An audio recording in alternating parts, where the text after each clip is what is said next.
नमस्कार साथियों, आज एक बहुत ही महत्वपूर्ण टॉपिक को लेकर मैं फिर से आप लोगों के सामने उपस्थित हूँ। साथियों, आज का मेरा टॉपिक उत्तराखंड के अंदर मेडिकल कॉलेज के 1455 पदों पर जो डॉक्यूमेंट वेरिफिकेशन का काम चल रहा है उसको लेकर है। साथियों, जैसा कि आप सभी जानते हैं, उत्तराखंड के अंदर जब मेडिकल कॉलेज के 1455 पदों पर डॉक्यूमेंट वेरिफिकेशन का शेड्यूल जारी हुआ तो उससे पूरे उत्तराखंड के बेरोजगार नर्सेज खासा हताश हैं। हताशा का कारण यही कि पुराने जो लोग हैं फिर से यहाँ आवेदन कर रहे हैं, ऐसा लोगों का मानना है। हमारा भी यही मानना है कि ऐसे बहुत सारे लोग हो सकते हैं। हम 100% श्योर नहीं है कोई भी, लेकिन हमारा ऐसा मानना है। अगर ऐसा है तो मैं आप लोगों को एक चीज़ बता देना चाहता हूँ। साथियों, जिस तरह से उत्तराखंड चिकित्सा सेवा चयन बोर्ड पूरी ईमानदारी से अपना काम कर रहा है, उसी तरीके से हमको भी अपना काम करना है। इस भर्ती को पूरी निष्पक्षता से और पारदर्शिता से कराने का जिम्मा उत्तराखंड चिकित्सा सेवा चयन बोर्ड का है। लेकिन एक चीज़ और मैं आप लोगों को बताना चाहता हूँ, उत्तराखंड चिकित्सा सेवा चयन बोर्ड के साथ साथ इस भर्ती को पूरी पारदर्शिता से और निष्पक्षता से कराने की जिम्मेदारी हमारी खुद की भी है। हर एक उस नर्सिंग बेरोजगार साथी की है जो इस प्रोफेशन के लिए अच्छा सोचता है। साथियों, डॉक्यूमेंट वेरिफिकेशन 9 जुलाई से शुरू हो रहा है। सभी लोगों को मेरी ओर से शुभकामनाएं। सभी लोग अच्छे से डॉक्यूमेंट वेरिफिकेशन करवाएं। दूसरा साथियों, मैं आप जितने भी लोग डॉक्यूमेंट वेरिफिकेशन में जा रहे हैं उन सभी लोगों से मैं एक निवेदन करना चाहता हूं। सभी लोग अपने अपने डॉक्यूमेंट वेरिफिकेशन के दिन कितने लोग आ रहे हैं, कितने कैटेगरी के हैं, कितने जनरल हैं, कितने एससी वाले हैं, कितने एसटी वाले हैं, कितने ओबीसी वाले हैं, कितने ईडब्ल्यूएस वाले हैं, ये सारा रिकॉर्ड अपने पास रखें। हो सके तो हम तक साझा करें। ये बहुत ज़रूरी है इस भर्ती को निष्पक्षता से और पारदर्शिता से कराना। साथियों, एक बात और कहना चाहूँगा। एक चीज़ आप लोगों ने ध्यान देनी है, कितने ऐसे लोग हैं जो बाहरी राज्यों के आ रहे हैं, वो कौन कौन से डॉक्यूमेंट सबमिट कर रहे हैं, हर एक चीज़ का हमने डाटा अपने पास रखना है। हमें ऐसे लोगों को सभी के सामने लाना है जो गलत तरीके से इस भर्ती में आ रहे हैं। ये सिर्फ और सिर्फ उत्तराखंड चिकित्सा सेवा चयन बोर्ड की जिम्मेदारी नहीं है, ये हमारी खुद की भी जिम्मेदारी है। हमारा भी नैतिक दायित्व तो बनता है कि हम उत्तराखंड चिकित्सा सेवा चयन बोर्ड को पूरी तरीके से हेल्प करें, मदद करें कि कोई भी भर्ती में गलत तरीके से ना आ सके। ऐसे कितने लोग हैं, उनकी हमने लिस्ट बनानी है जो दोबारा से यहाँ आवेदन करके यहाँ की सीट खराब करना चाह रहे हैं या वहाँ की सीट खराब करना चाह रहे हैं। उनका रिकॉर्ड हमें रखना बहुत ज़रूरी है। ये रिकॉर्ड बाद में मंत्री जी के पास इस रिकॉर्ड को ले जाया जाएगा। मंत्री जी से बोला जाएगा कि इतने लोगों ने जो है आवेदन किया है, इनके बारे में सोचा जाए, इनके ऊपर उचित कार्रवाई करवाई जाए। साथियों, ये तो निश्चित है कि कुछ ना कुछ लोग ऐसे हैं जिन्होंने आवेदन किया है, और मैं आपको इस चीज़ का यकीन दिलाता हूँ। बस आप उन लोगों की लिस्ट हमें किसी भी तरह से प्रोवाइड करवाइए। उसके बाद मैं आपको पूरी जिम्मेदारी के साथ इस बात को कह रहा हूँ कि उन लोगों को बाहर निकलवाने के लिए हम हर एक वो प्रयास करेंगे जिससे उनको बाहर भगाया जा सके। इस भर्ती से ही नहीं, हम कोशिश करेंगे कि वहाँ जिस पद पर वो हैं वहाँ से भी उनको परेशानियाँ खड़ी हों। ये मैं इसलिए कह रहा हूँ साथियों, जब नौकरी लग चुकी है तो दूसरे के लिए गड्ढा खोदना ये अच्छी चीज़ नहीं है।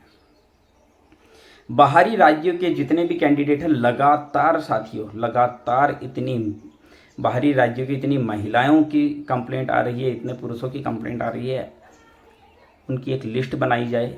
और मैं एक चीज़ और कहना चाहता हूँ, ऐसा कोई भी व्यक्ति अगर आपको लगता है जो कि डाउटफुल है, तो चिकित्सा सेवा चयन बोर्ड और डीजी हेल्थ में ऐसे व्यक्ति के खिलाफ का एक एप्लीकेशन आप लिख सकते हैं। ये ज़रूरी है, ऐसे नहीं है कि सिर्फ हम ही करेंगे, कोई भी कर सकता है। आपका नाम नहीं आएगा, आप नाम गुप्त रख सकते हैं, लेकिन कंप्लेंट आप ज़रूर करें। अगर आपको डर है कि आपका नाम सामने आ जाएगा तो आप अपना नाम गुप्त रख सकते हैं, लेकिन ऐसे लोगों की शिकायत ज़रूर करें। जब हम अभी से जागरूक होंगे, अगर ऐसा कोई भी व्यक्ति गलत तरीके से इस भर्ती प्रक्रिया में सम्मिलित हो रहा होगा या फिर पुरानी भर्ती प्रक्रिया में सम्मिलित हो चुका है, तो उसकी कंप्लेंट ज़रूर करें। मैं भी कह रहा हूँ, ऐसे लोगों की शिकायत ज़रूर करें ताकि गलत तरीके से कोई इस भर्ती में सम्मिलित ना हो सके। चिकित्सा सेवा चयन बोर्ड को भी अवगत कराना हमारा नैतिक दायित्व है, अगर हमारे बारे में हमारे पास ऐसी जानकारी है तो।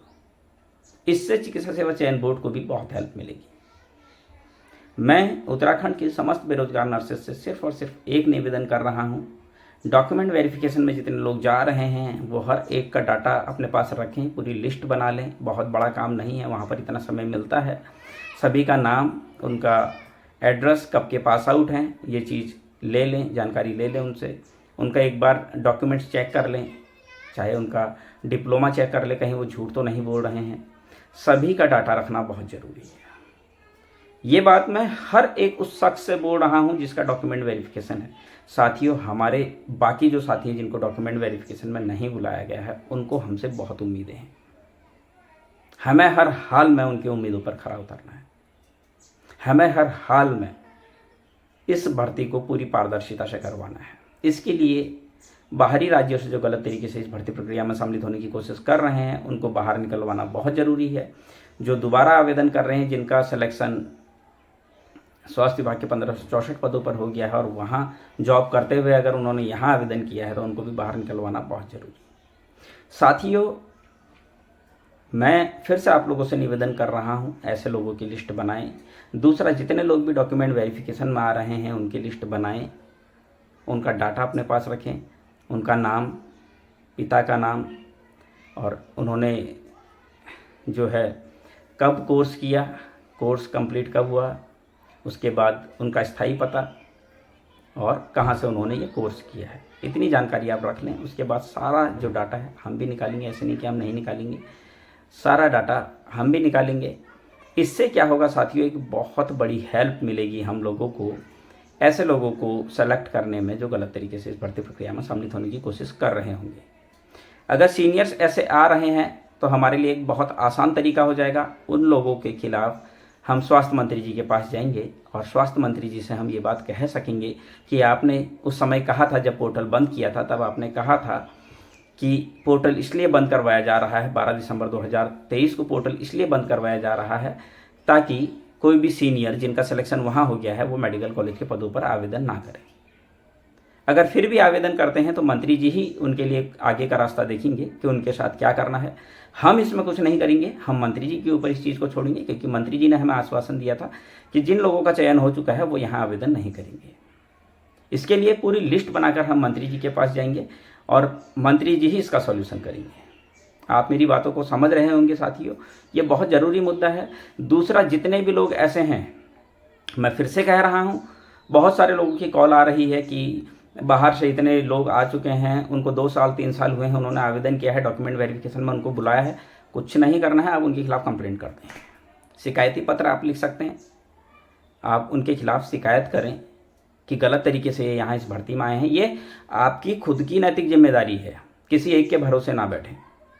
मैं फिर से कह रहा हूँ, जिसको भी ऐसा कोई डाउटफुल व्यक्ति लगता है, आप उसकी शिकायत जरूर करें। इससे भर्ती में बहुत ज़्यादा पारदर्शिता आएगी। उम्मीद करता हूँ आप मेरी बातों से सहमत होंगे। एक बात और है साथियों, मैं एक चीज़ और कहना चाहता हूँ। बहुत सारे लोगों की मुझे कंप्लेंट आई कि हमारे एडमिट कार्ड में बहुत सारे बच्चे ऐसे हैं जो 2018 के पास आउट हैं, और SC कैटेगरी के बहुत सारे ऐसे बच्चों की कंप्लेंट आई जो नॉर्मल है, लेकिन उनके एडमिट कार्ड में ऑर्फन चाइल्ड लिखा हुआ आया है। तो ये बाई मिस्टेक हो सकता है।